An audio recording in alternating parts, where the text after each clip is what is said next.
नमस्कार, मैं ऋचा सिंह और आप देख रहे हैं सी न्यूज भारत। वक्त हो चुका है न्यूज बुलेटिन का। बुलेटिन में आज आपको दिखाएंगे कि कैसे बरेली में भीषण आग से दो भाइयों के घर जलकर हुए राख। पीड़ित परिवार पर टूटा गम का पहाड़। गया में कैसे सांप काटने से युवक की मौत पर परिजनों ने अस्पताल पर लगाया लापरवाही का आरोप। और रीवा में एक्यूडक्ट की विंग गायब। वरिष्ठ इंजीनियर ने कहा कि इंजीनियरिंग का ऐसा नमूना पहले कभी नहीं देखा। और भी तमाम खबरों पर आइए विस्तार से करते हैं चर्चा।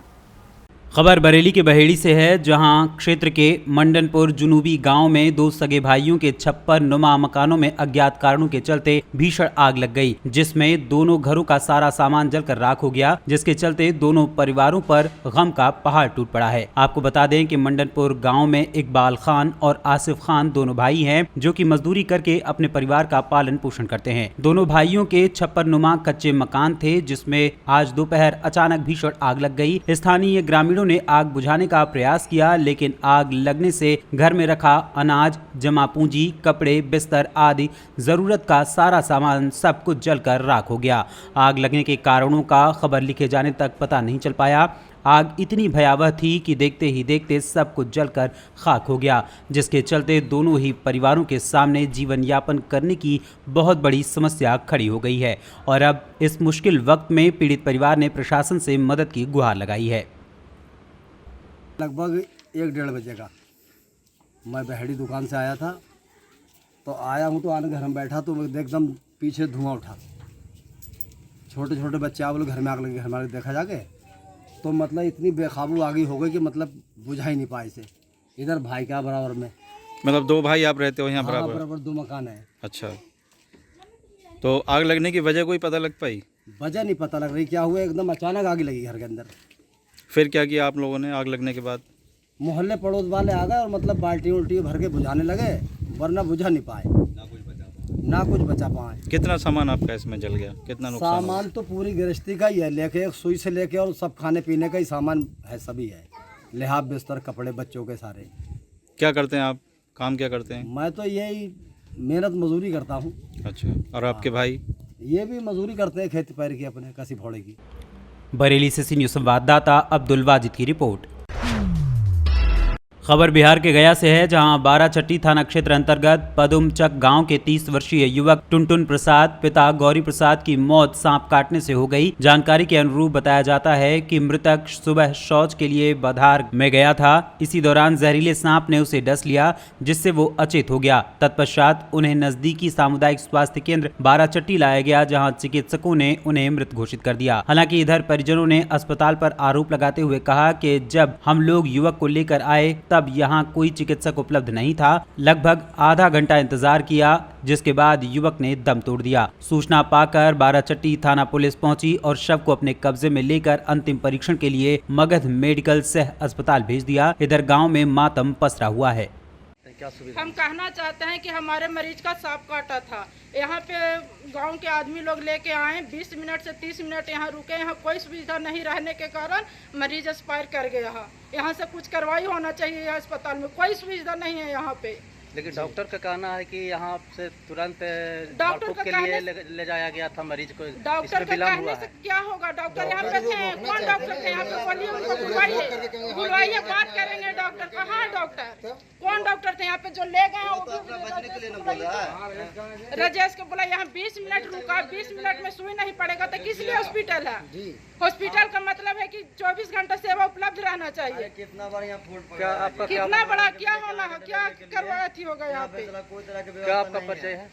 मेरा नाम रिंकी कुमारी है। ये कैसे घटना क्या हुआ है जो सांप काटा था? सपना सुबह में जा रहे थे खेत के तरफ घूमने और सांप अंधेरा में था, बैठा था, देखे नहीं और चढ़ गए, सांप काट लिया तुरंत। वहाँ से अचानक मतलब सुबह में निकले अचानक? सुबह 5 बजे का ही बात है, ज्यादा रात भी नहीं था कि डॉक्टर लोग सोए हुए होंगे। सुबह 5 बजे सारे लोग उठ जाते हैं, लेकिन यहाँ डॉक्टर का क्या मतलब बनता है कि 5 बजे हॉस्पिटल बंद रहना चाहिए? इमरजेंसी केस को तो पहले देखना चाहिए, ऐसा बात सबसे पहले नींद जब आदमी आया दरवाजा खटखटाया तुरंत घंटा में सांप काटा था। टुनटुन कुमार नाम है, ग्राम पदुमचक के निवासी हैं। यहाँ पे पहले कार्रवाई हो। हम लोग जो मरे हैं उनको हम लोग आधा घंटा से वेट कर रहे हैं, मरीज को भी नहीं दिया जा रहा। क्या होगा यहाँ पे? हम लोग कहीं और ले जाना चाहते हैं, ठीक ठाक हो जाए। सांप काटा हुआ ऐसे भी लास्ट में तो कोई 2-3 घंटा का रहता है। 2-3 घंटा हम लोग को कहीं दिखाते हैं। अभी सुबह 7 बजे से अभी तक, अभी टाइम देखिए कितना बजा है। पूरा विवरण बता देंगे सर। क्या है बताइए। जब मैं यहाँ हॉस्पिटल आया सर, तो हॉस्पिटल में लाने के वो जो हमारा पेशेंट था, तो पेशेंट के देखे मतलब कि बहुत मतलब कि घबराया हुआ था। हमने मतलब कि जब बाहर से था तो उसमें देखा कि ले चलिए, तो हमने बोला मेडिकल, लोगों ने एडवाइस दिया कि मेडिकल ले चलिए। मेडिकल में आया तो यहाँ गए, बोले नहीं है, यहाँ अंदर गए, वहीं भी फिर बोले मैम अंदर है, अंदर तक इंटर किए, वो किसी ने कहा नहीं है, किसी ने कहा बाथरूम में गया हुआ, उधर से कोई रिप्लाई नहीं आया कि मतलब कि आप 5 मिनट में रुकिए या 2 मिनट में घर। फिर उसका परिवार से, फैमिली के लोगों से के द्वारा मतलब कि उधर से कॉल आया कि भैया यहाँ पर रोंदवा ले चलिए। हमने जैसे जैसे उनका परिवार ने एडवाइस दिया, मैंने उनका वहाँ यहाँ पे क्या आपका सुविधा नहीं मिला? उनका कोई सुविधा, कोई रिप्लाई तक नहीं मिला। 20 मिनट इंतजार किए हैं। 20 से लमसम 30 मिनट के आसपास मतलब हमें यहाँ बैठ किया, कोई रिप्लाई नहीं मिला। सुबह 5 बजे का गया बिहार से सी न्यूज़ संवाददाता राहुल नयन की रिपोर्ट। खबर प्रतापगढ़ से है, जहां एक शादी समारोह के दौरान जयमाल कार्यक्रम में जमकर हर्ष फायरिंग हुई। युवक ने पिस्टल से ताबड़तोड़ फायरिंग की। हर्ष फायरिंग का वीडियो वायरल हो गया है। पट्टी कोतवाली क्षेत्र के रेड़ी गारापुर का ये वीडियो बताया जा रहा है। प्रतापगढ़ से सी न्यूज़ संवाददाता इस्माइल खान की रिपोर्ट।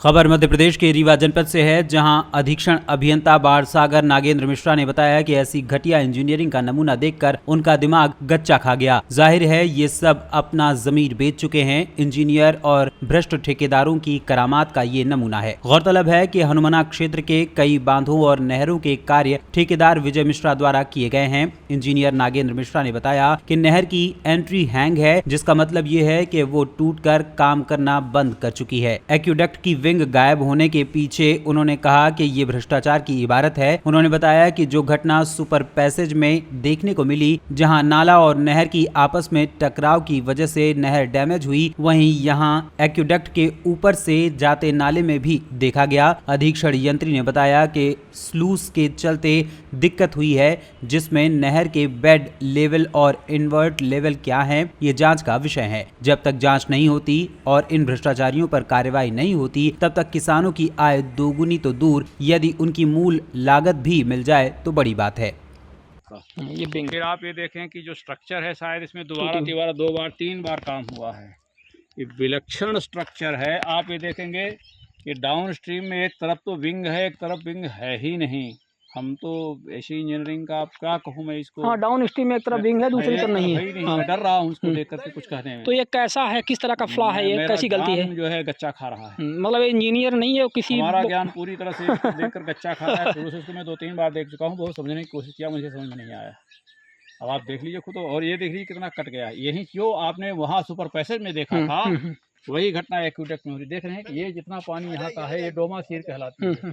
ये पूरा पानी आता है, अब ये तोड़ता है इसको, और तोड़ करके नहर को, और ये पानी पूरा अब जूड़ा नाला में चला जा रहा है। ये जूड़ा नाला में, ये इधर आगे पानी आपको कोई दिख रहा है, जूड़ा नाला यहाँ पे कहलाता है। और यहीं से नहर की रीढ़ टूट गई। यहीं से नहर की रीढ़ टूट गई। यहीं से नहर की रीढ़ टूट गई। इसके आगे एक बूंद पानी नहीं है। और वैसे भी मैं ये देख पा रहा हूँ कि ये धीरे धीरे ऊंचाई की तरफ बढ़ता जा रहा है, जहाँ पानी सप्लाई होना चाहिए। तो कैसे कभी इसमें पानी पहुँच पाएगा? और ये मतलब आज तक ये नहर लगभग 2 दशक हो रहा है बने हुए, मतलब ये लगभग 1.5 दशक नहर को बने हुए हो रहा है, डैम को 2 दशक के आसपास। तो तब से लेकर के अब तक इसमें पानी नहीं आया। पानी नहीं आया तो सामने देख रहे हैं। वो बिल्कुल दिख रहा है जी, बिल्कुल।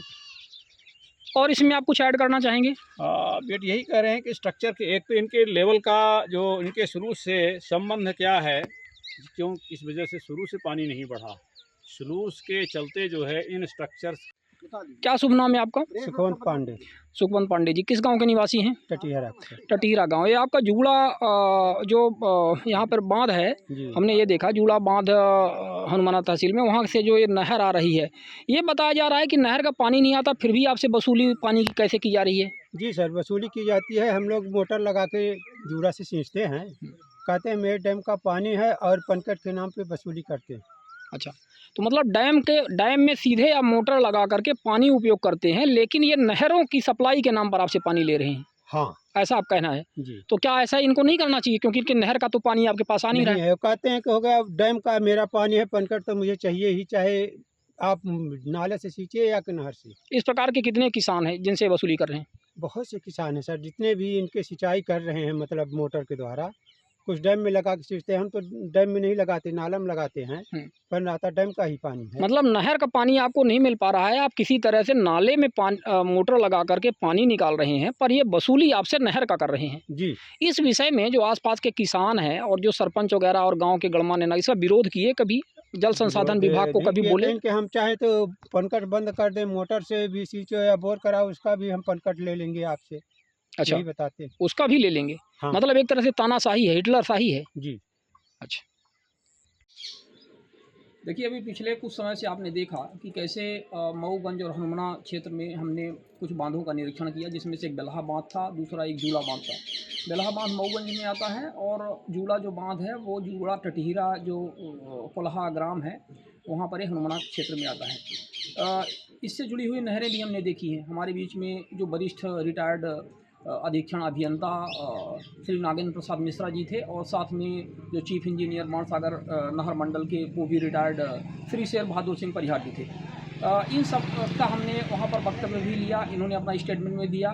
तकनीकी तौर पर पूरी जानकारी उन्होंने इस तरह से बताई कि कैसे यहाँ पर गड़बड़ियाँ हुई हैं, कहाँ कहाँ मतलब टेक्निकल तौर पर फॉल्ट हुए हैं। ठेकेदार, ये जो भ्रष्ट अधिकारी हैं और इन सब नेताओं ने मिल करके किस तरह से दबाव बना करके और अपना ये लेन देन करके पूरे कमीशन के चक्कर में पूरा का पूरा सिस्टम इन्होंने बर्बाद कर दिया। डैम जो बनाए गए किसानों के लिए, सिंचाई के लिए बनाए गए, फिर उससे नहर का सप्लाई किया गया, लेकिन नहरें भी सही तरीके से नहीं बनाई गई, उस पर भी गड़बड़ियाँ की गई।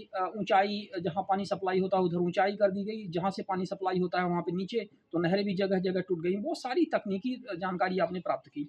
अब इसको इस एपिसोड में, जो हमारा लास्ट एपिसोड है, इसको हम यहाँ पर विराम देंगे और फिर उसके बाद नए सिरे से हम विजिट करेंगे कुछ और बांधों और क्षेत्रों में। इन्हीं वरिष्ठ इंजीनियर और अन्य वरिष्ठ इंजीनियरों के साथ में हम प्रयास करेंगे और आपको ये पूरी ग्राउंड लेवल की जो रियलिटी है हम आपको बताएंगे। एक गंभीर संवेदनशील मुद्दा है पानी का मुद्दा। आप जानते हैं कि पानी के लिए सरकार पानी जैसा पैसा बहा रही है। हमारे टैक्स का पैसा है, आपके टैक्स का पैसा है। आखिर इतना पैसा बहने के बाद भी यदि हमें पानी नहीं मिल पा रहा है, किसानों को सिंचाई के लिए सुविधा नहीं मिल पा रही है, तो बेहद दुर्भाग्यपूर्ण है। और इन चीज़ों में हम निरंतर कंसंट्रेट करेंगे और सभी इसमें हमारे जो मीडिया के साथी हैं उनसे हम अपेक्षा भी करेंगे कि उसमें सहयोग प्रदान करें, इसको अधिक से अधिक इस मुद्दे को उठाएं ताकि एक नेशनल लेवल का मुद्दा बने। हालांकि ये नेशनल लेवल का मुद्दा है ही, और इस विषय में हम रीवा मध्य प्रदेश से सी न्यूज संवाददाता अर्जुन तिवारी की रिपोर्ट। खबर बाराबंकी से है, जहां फतेहपुर के विद्युत विभाग के सभी संविदा कर्मियों का कई महीनों से वेतन व पीएफ न मिलने के बाद अब संविदा कर्मियों में नाराजगी व आक्रोश दिखाई दे रहा है। सोमवार को संविदा कर्मियों ने अधिशासी अभियंता फतेहपुर को एक शिकायती पत्र सौंपकर चेतावनी दी है, जिसमें बताया गया है कि कई महीनों से हम लोग काम कर रहे हैं, लेकिन उसका एक भी रुपया वेतन के रूप में आज तक नहीं दिया गया है। अधिकारी द्वारा सिर्फ आश्वासन दिया जा रहा है। हमारे फतेहपुर डिवीज़न के सभी संविदा कर्मगण डिवीज़न के अधिशासी अभियंता से कई महीनों से गुना 3 महीना का वेतन बकाया हर महीना यहाँ आके उनसे कहा जा रहा है सर वेतन कब तक मिलेगा, लेकिन आश्वासन देके वो बता देते हैं कि आगे से कमी है कुछ। वेतन अभी का तीसरा महीना हो रहा है, वेतन नहीं मिला है और सभी संविदा कर्मचारी इतना परेशान है कि उसको गाड़ी में पेट्रोल डलाने के लिए पैसा नहीं रह गया है, सब भूखमरी पे आ गए। हाँ बहुत सही। मेरा नाम शिवम अवस्थी, मैं यहीं फतेहपुर खंड संविदा कर्मी के रूप में तैनात हूं। पिछले 3 महीने का हम लोगों का वेतन नहीं मिला है, 14 महीने का पीएफ भी बाकी है। अगर इस समय कोई हम लोगों के साथ कोई दुर्घटना हो जाती है तो कोई जिम्मेदारी लेने वाला नहीं है। अभी कुर्सी में हाल ही में एक संविदा कर्मी को करंट लगा, लेकिन उसका कुछ हो नहीं पाया है। विभाग भी जिम्मेदारी नहीं ले रहा, ऊपर कोई कंपनी भी नहीं है, तो ऐसे हम लोग बहुत परेशान हैं। आए दिन रोज़ अधिकारियों से बात होती है तो आश्वासन दिया जा रहा है कि सैलरी आ जाएगी, लेकिन अभी तक कोई ठोस कार्रवाई इस पे नहीं। बाराबंकी से सी न्यूज संवाददाता मोहम्मद अरशद की रिपोर्ट। खबर कन्नौज से है, जहां मनीमऊ रेलवे स्टेशन से कुछ दूरी पर सदर कोतवाली क्षेत्र व शिवराजपुर थाना क्षेत्र के दो बालकों ने चुंबक बनाने के लिए पटरी पर सिक्के रखे और उनको छुपा दिया, जिससे पटरी पर दरारें आईं। घटना का राजफाश करते हुए प्रभारी निरीक्षक ओम प्रकाश मीणा ने बताया कि दोनों बालकों को पकड़कर पूछताछ करने के बाद किशोर न्याय बोर्ड भेज दिया जाएगा। वहीं जानकारी मिली थी कि बच्चों की शरारत ने रेलवे के अफसरों को उलझाया। मैग्नेट बनाने के लिए रेलवे ट्रैक पर रखे सिक्के, ट्रेन गुजरने के बाद लाइन पर चमके सिक्के के निशान। रेलवे सुरक्षा बल ने आतंकी करतूत की आशंका के चलते शुरू में SIB जांच की, CIB की संयुक्त टीम जांच कर रही थी। जांच में सामने आया कि ये बच्चों की शरारत थी। बच्चों की शरारत निकलने पर रेल अफसरों ने राहत की सांस ली। कन्नौज से सी न्यूज संवाददाता शिबू सैनी की रिपोर्ट। कन्नौज में नगरपालिका का चुनाव जीतने के बाद चेयरमैन प्रतिनिधि अपनी जिम्मेदारियों को समझने लगे हैं। भले ही अभी शपथ न हो पाई हो, लेकिन महादेवी घाट पर आने जाने वाले श्रद्धालुओं की सुविधा को लेकर काम शुरू हो चुका है। रविवार को कन्नौज नगरपालिका की टीम ने महादेवी घाट पर सफाई अभियान चलाया। इस अभियान के दौरान घाट और गंगा की सफाई की गई। अभियान के दौरान गंगा जमुनी तहजीब का भी नजारा देखने को मिला। मुस्लिम समुदाय से होने के बावजूद हाजी रहीश ने गंगा की सफाई की। अब सवाल उनके लिए जो गंगा का सहारा वोट के लिए लेते हैं पर काम नहीं करते। ऐसे में नव निर्वाचित पालिका अध्यक्ष कौसर जहां के पति हाजी रहीश ने पालिका की टीम के गंगा किनारे महादेवी घाट पर सफाई की और स्वच्छता अभियान देखने को मिला। कन्नौज से सीनियर संवाददाता शिबू सैनी की रिपोर्ट। खबर हरियाणा के रेवाड़ी से है, जहां 15 जुलाई 2020 को पत्नी के सिर में बैट मारकर हत्या करने के दोषी पति को अतिरिक्त जिला एवं सत्र न्यायाधीश सरताज बासवाना की अदालत ने सोमवार को उम्र कैद की सजा सुना दी है। अदालत ने दोषी पर 25,000 रुपए का जुर्माना भी लगाया है। हत्या का दोषी युवक गांव नांगलिया रणमौक का रहने वाला वीरपाल है। स्टेट की ओर से अदालत में उप जिला न्यायवादी एडवोकेट जगबीर सिंह सहरावत ने मामले की पैरवी की। इस मसले पर उन्होंने क्या कुछ जानकारी दी, आइए आपको सुनाते हैं। पहले तो अपना पूरा परिचय दें। जी, मैं जिला उप न्यायवादी जिला रेवाड़ी पोस्टेड। अभी जज साहब ने एक सजा सुनाई है 302 के मामले में, क्या पूरा मामला है? जी, ये मामला है 15/7/20 का है, जिसमें अक्यूज्ड हैं वो वीरपाल हैं, जिन्होंने अपनी वाइफ का मर्डर कर दिया और एक बैट था, बड़ी ग्रूसम और क्रूअल मर्डर था। बैट को हेड इंजरी थी, सिर में मार के उसको मर्डर कर दिया। उसके बाद इन्वेस्टिगेशन हुई तो उसने खुद एडमिट कर लिया था पुलिस में फ़ोन करके कि मैंने आई हैड कमिटेड मर्डर, ये कहा उसने, और पुलिस के सामने चला गया। बाद में उसका डिस्क्लोजर आया और बाकी चीज़ें जो बैठ के उसकी रिकवरी हुई और चार्ज 16 एविडेंस हमने प्रोसिक्यूशन के एविडेंस कराई, जिसके बेस पे आज उसको लाइफ इम्प्रिजमेंट ऑनरेबल कोर्ट ने अनाउंस किया। कितने साल केस चला, कि कब का मामला है? ये 2020 के बाद हमने आज फ्राइडे को गिल्टी होल्ड किया था और आज लाइफ इम्प्रिजमेंट हुई। जुर्माना वगैरह कोई? जी, 25,000 इस पे फाइन लगाया गया है। रेवाड़ी हरियाणा से सीनियर संवाददाता चैन सिंह की रिपोर्ट। खबर बेमित्रा से है, जहां बेमित्रा सिटी कोतवाली क्षेत्र के अंतर्गत अवैध शराब बिक्री शिकायत लगातार आ रही थी, जहां अब शिकायत SDM बेमित्रा के पास पहुंची। बेमित्रा SDM सुरुचि सिंह के पास ग्राम लोलेसरा से शिकायत पहुंची कि विगत दिनों से एक व्यक्ति आंजोर दास द्वारा खुलेआम अवैध शराब की बिक्री की जा रही है। तब तत्काल राजस्व विभाग की टीम के साथ उन्होंने रेड मारी तो तकरीबन 42 पौवा अवैध शराब मिली, जिसको आबकारी एक्ट के तहत कार्रवाई करते हुए जब्त किया गया। बेमेतरा से सीनियर संवाददाता संजू जैन की रिपोर्ट। फिलहाल न्यूज बुलेटिन में बस इतना ही। देश दुनिया की तमाम खबरों को जानने के लिए देखते रहें सी न्यूज भारत।